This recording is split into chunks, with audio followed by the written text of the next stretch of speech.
Hey! Welcome to this new episode. Today, as you can see, I'm getting ready to go surfing. But here in South Africa, on the beach of Muizenberg, I can surf calmly thanks to the shark spotters, those who protect people from sharks, but who also protect sharks, educating people about the belief we have about sharks, which are unfortunately not always true. So let's go. Today, we're going to meet them. But first, I'm going surfing. I'll see you soon.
My name is Liesel and I'm a shark spotter. My mission is to protect people and sharks.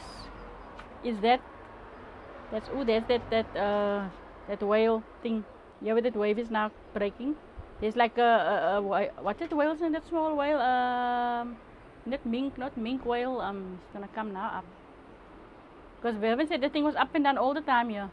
But it looks small, but now it looks like a sharky, but it comes up. Obviously, if it comes up, it's not a shark. So how do you do to see the sharks? Yeah, basically what we do is what we have. Our equipment is polarized glasses, and we have a couple of binoculars, and obviously our radio. So the binoculars, the polarized glasses helps a lot with the glare on the water. Basically, the color of the glasses makes it very easy for us to see that shadow in the water. So basically that's what we see. We don't see the sharks on top of the water, we see them under the water. So we use the glasses and the binoculars. We work 5 hours on a shift. You're either going to be up here on the mountain or you're going to be on the beach. So it's either 8 till 1 shift or 1 till 6 shift. So we work every day right through the year, 365 days a year. If you're on the beach, you'll mostly be interacting with a lot of people that come into the office. If there's a shark in the water, you will put up the flags. Just be visible on the beach and obviously speak to people. And if you're up here, it's more of a concentration thing. So up here, it's not much that you gonna do. You're just gonna obviously have to focus on the water a lot. For example, if now you see a shark, what is the protocol? What happens? Obviously, first use your binoculars to see what kind of shark it is, and maybe the size, species of the shark, that kind of thing. And then you will let your beach spotter know, check your time, what time was the sighting, what time was the shark sighting. Let your beach spotter know. It depends if they will set the sign off or not, because we don't always pull the people out of the water. It depends on how close the shark is around in the area, and also how close the people is in the water. sometimes we have sharks. We don't clear the beach. We just put up a red flag, indication that shark has been spotted, but it's not close to the beach area, so the people is not in immediate threat. Shark is maybe moving towards the beach area, put up a white flag, the siren will go off with that flag. We'll follow that shark wherever it goes, and if it move away out of the area, and then you scan your water up and down again for a couple of minutes before you reopen your beach again. We have 4 flags that we use: black flag, green flag, red flag, and the white flag. The black flag it means poor spotting conditions. Poor spotting conditions means sometimes doesn't mean that we can't see anything in the water. People always assume that is the case when that flag is up. So 90% of our sharks that we see when the black flag is up. So green flags, poor, good spotting conditions mean obviously the water is nice and clear, people can use the water. The white flag means obviously when there's a shark spotted in the water, you have to clear the beach, you have to stay out of the water until the spotters will let you know if the shark is moved away. And the red flag goes up after the shark is moved away, so that means basically high shark alert. We also use it if we maybe have a lot of fish in the bay, maybe we had a lot of sightings for that day, more than maybe 3 or 4 sightings a day, then we'll put up that flag also for most of the day, the red flag. This continuous monitoring is not the only mission of the shark spotters. Safety also involves prevention and education. Are there still many accidents? How do the shark spotters work to protect both sharks and humans? To find out, I met with the director. Come on in. So my name is Sarah Buddies. I am the CEO of Shark Spotters, so I oversee all of the activities here. So Shark Spotters is primarily a shark safety program, and the idea is to have an early warning system to prevent sharks from encountering people. It started here in Cape Town in 2004, and up until this year it's only been based here in Cape Town. Now, following 2 fatal shark incidents in Plettenberg Bay, which is on the other side of the Western Cape, we've now expanded there. So from the 1st of December, we will have shark spotters in Plettenberg Bay as well. We have about 25 shark spotters in Cape Town and 15 in Plettenberg Bay. And so it works very effectively. We've had over 2,500 shark sightings since the program began. And so we've managed to prevent sharks and people from coming into close contact on all of those times. So Cape Town hasn't had a shark bite incident since 2014.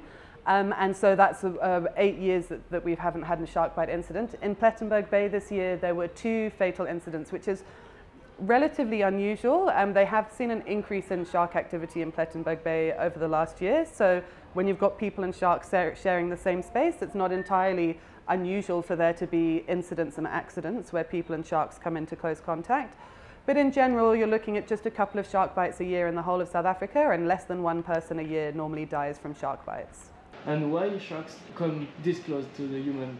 So the sharks in South Africa, well, certainly in Cape Town, they have very clear habitat preferences. So during the winter months, the autumn and winter months, they're at the seal colony, which is in the middle of False Bay. It's only about 8 kilometers from shore, but there they feed on the seal pups as they start to learn to swim. So they're what we call predator naive. So they're very easy to catch because they don't really know how to look out for predators. As those seal pups grow up and spring starts to arrive, they get harder to catch, and so the sharks move and they come towards the inshore, close to the beaches, where they then start feeding on the large schools of yellowtail and other big game fish that we have come close inshore. So they're not moving into areas because of people, they're moving because that's where their prey is moving.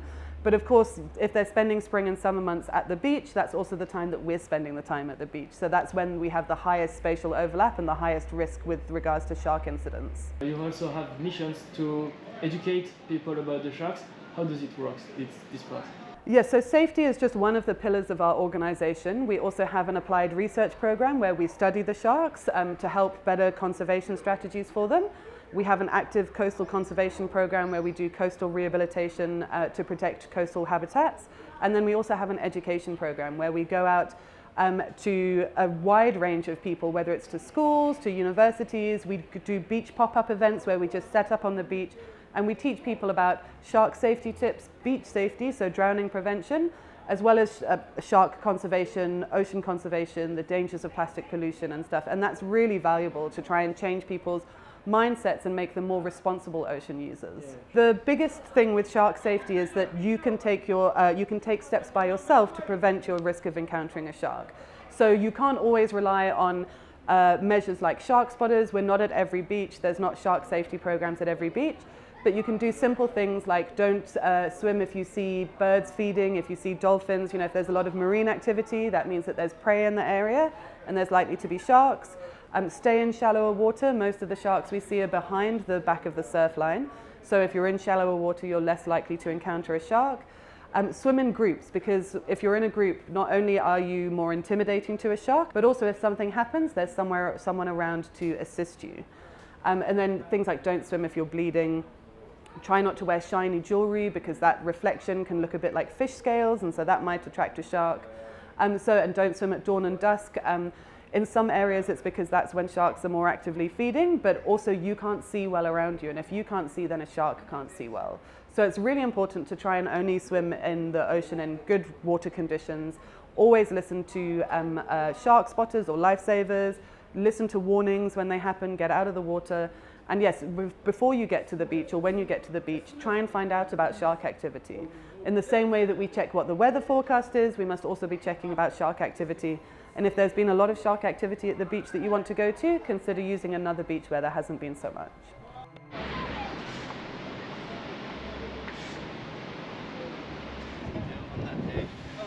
Every day, shark spotters save lives by watching out for surfers and swimmers.